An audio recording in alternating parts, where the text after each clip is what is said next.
I think Strade Bianche is probably the best race of the season. Since when it was not a World Tour race, a lot of big rider, a lot of really important rider was considering it like a monumental classic.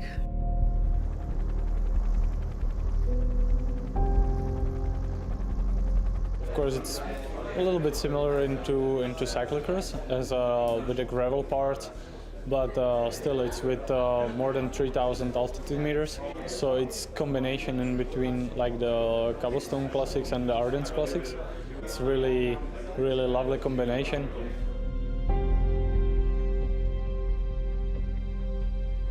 It is a special race because it has really steep climbs and not on tarmac, so that's not usual. It's in a really beautiful area, and the race is quite new for us also. So we still feel a bit proud to be able to race there. The start is a bit of a combination of the best riders of the Flemish Classics and the Ardennes Classics, so the quality of the start list is really high, and that's what brings Strade Bianche to the race it is now.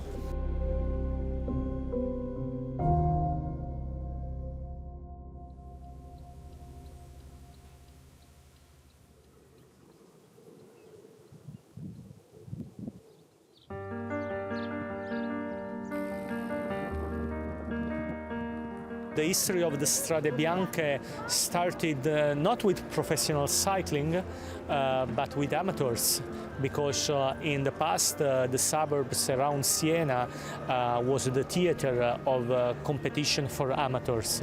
And from this legacy, race for professional riders started in 2007, and so now in 2019 we have arrived at the 13th edition, and certainly, I mean, it's a young history, but it's really so loved by cyclists, by public, by everyone.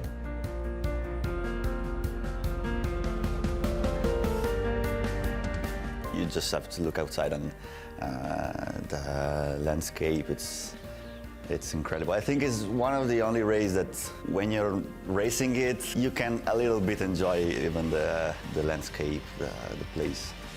Because normally when you're in the race, you don't see anything.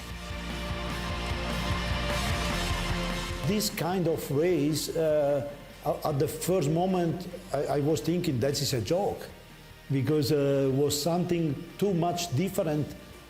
But at the end, he had a lot of appeal. If I was rider, I would like to be on this race, because to be special, you need to ride it.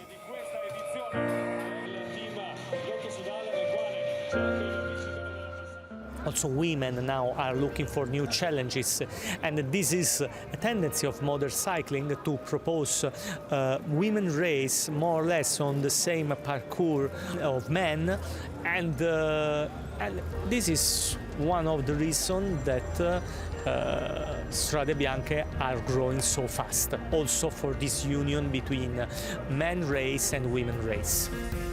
Yeah, I'm looking forward to it. It's one of my favorite races. I mean, it's so cool, and with the wide gravel roads, you know, it's really an iconic race, and I love the atmosphere. I love, you know, the finish in Siena here.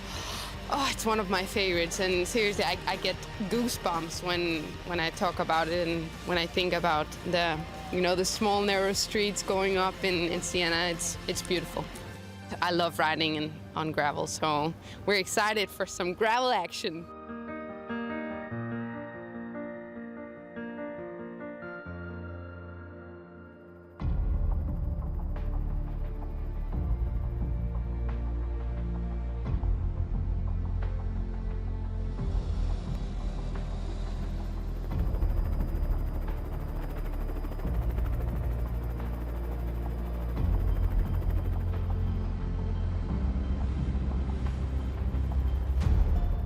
The key sector is Monte Sante Marie.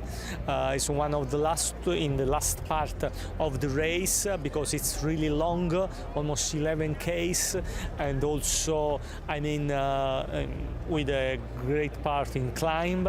There is this sector of Monte Sante Marie has also been named Cancellara because Fabian won 3 times the Strade Bianche, and so if you win 3 times this race, there is the tradition to give a name of one of the sector of gravel to the rider who did.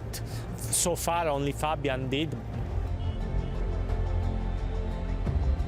Yeah, in 2016 was something crazy because on the car I had Mr. Zanetti, the owner of Segafredo, and was his first race. And of course, when you have Fabian on the race, the strategy is not so difficult, and also the results was, we can say, quite sure. So that was something amazing, and yeah, the reaction for everybody is different, but I was crying a bit because it was a surprise also, because when Radio Tour say Cancellara won, oh, that's not possible, but at the end it was like that, and yeah, of course we were happy, but I believe Fabian was more happy.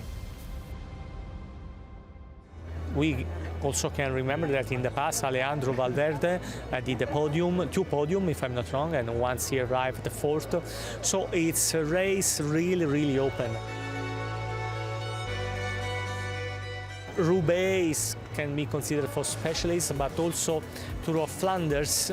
It's really not easy that a potential Grand Tour winner can win Tour of Flanders. I think you still need to know how to handle the bike. I think it's still one of the keys. And of course it's all about condition, because I think if I look the power file, the power output file, it's still, I think, one of the hardest races of the season.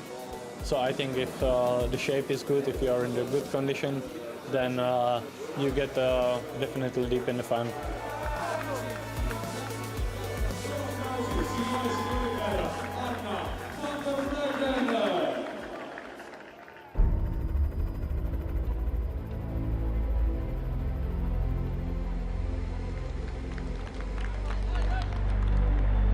Siena is fantastic city. This finish, it make the best rider win. I believe is a super finish. You know that finish is coming and that climb is coming, so it's nice and hard at the same time.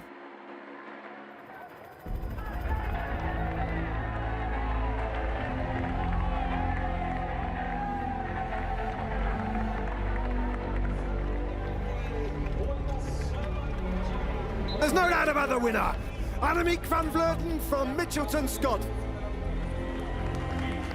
She can't believe it. Wonderful scenes. Annemiek van Vleuten wins Strade Bianche for the first time in her career, and that is a very special ride. That feeling is crazy, and you know, the people coming there to see the finish, you know, it is one of my favorite finishes.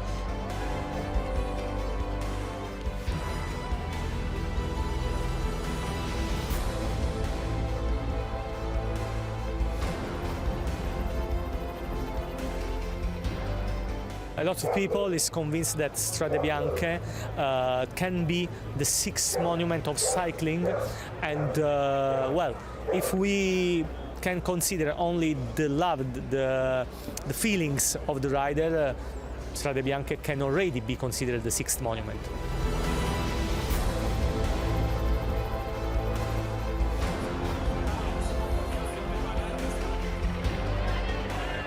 Maybe it's a bit early to name it the monument, so just a really nice race.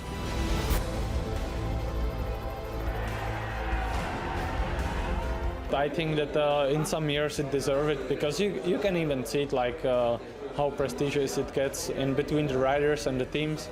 More and more riders make it as a main goal of the season, or as at least the first goal of the season. So I think it says a lot about the importance of the race. Julian Alaphilippe is going to rise to a famous victory.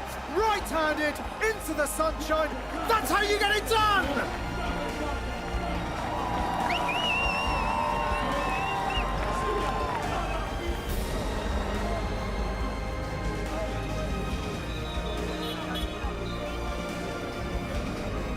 Yeah, I think Strade Bianche could be the sixth monument. Yeah. And I'm happy to be the only Italian who won the sixth monument.